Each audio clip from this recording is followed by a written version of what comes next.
Nonsense, interrupted another traveler, a fat, red-faced man with bloodshot eyes of the palest gray. He was panting.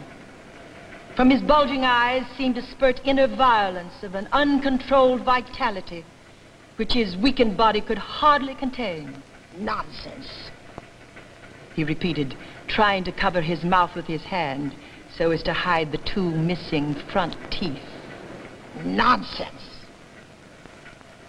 Do we give life to our children for our own benefits? The other traveler stared at him in distress. The one who had had his son at the front since the first day of the war sighed. Very right.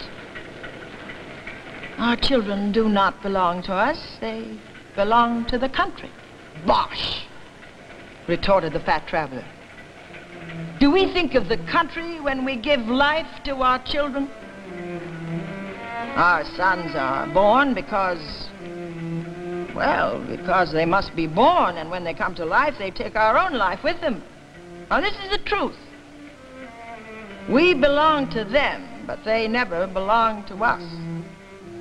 And when they reach 20, they're exactly what we were at their age. We, too, had a father and mother, but there were so many other things as well.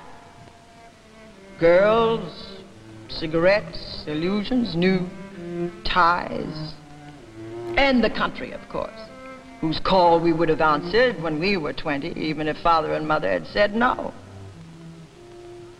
Now, at our age, the love of country is still great, of course. But stronger than it is the love of our children.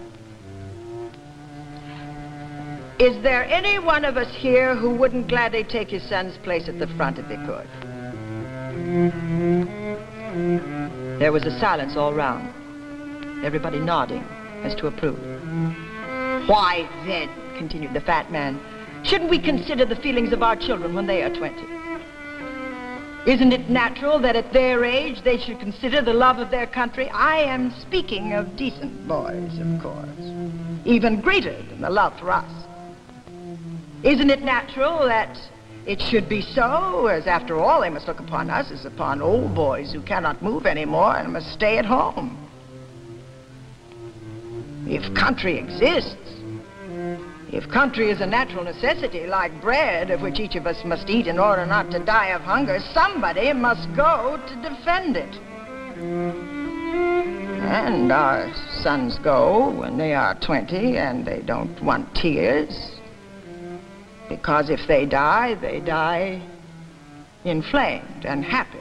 I'm speaking, of course, of decent boys. Now, if one dies young and happy without having the ugly sides of life, the boredom of it, the pettiness, the bitterness of disillusion, what more can we ask for him? Everyone should stop crying. Everyone should laugh, as I do. Or at least thank God, as I do, because my son, before dying, sent me a message saying that he was dying satisfied at having ended his life in the best way he could have wished. That is why, as you see, I do not even wear mourning. He shook his light fawn coat as to show it. His livid lip over his missing teeth was trembling. His eyes were watery and motionless. And soon after he ended with a shrill laugh which might well have been a sob. Quite so. Quite so, agreed the others. The woman who bundled in a corner under her coat had been sitting and listening, had for the last 3 months tried to find in the words of her husband and her friends something to console her in her deep sorrow. Something that might show her how a mother should resign herself to send her son not even to death, but to a probably dangerous life. Yet not a word had she found amongst the many which had been said. And her grief had been greater in seeing that nobody, as she thought, could share her feelings. But now the words of the traveler amazed and almost stunned her. She suddenly realized that it wasn't the others who were wrong and could not understand her, but herself, who could not rise up to the same height of those fathers and mothers willing to resign themselves without crying, not only to the departure of their sons, but even to their death. She lifted her head. She bent over from her corner, trying to listen with great attention to the details which the fat man was giving to his companions about the way his son had fallen as a hero for his king and his country, happy and without regrets. And it seemed to her that she had stumbled into a world she had never dreamt of, a world so far unknown to her. And she was so pleased to hear everyone joining and congratulating that brave father who could so stoically speak of his child's death. And then suddenly, just as if she had heard nothing of what had been said, and almost as if waking up from a dream, she turned to the old man, asking him, "Then, is your son really dead?"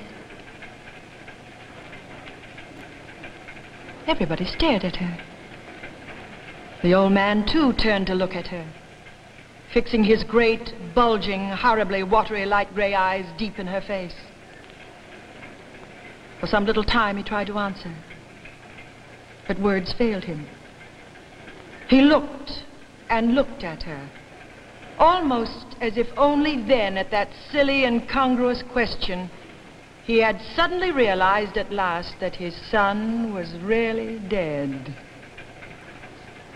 Gone forever. Forever. His face contracted, became horribly distorted. Then he snatched in haste a handkerchief from his pocket, and to the amazement of everyone, broke into harrowing, heart-rending, uncontrollable sobs.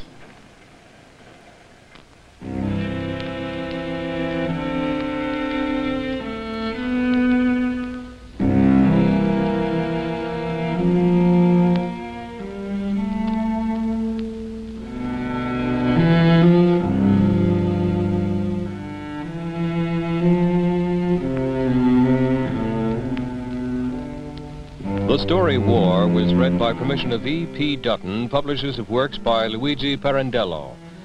The poem, One Morning the World Woke Up, is from the book That's All.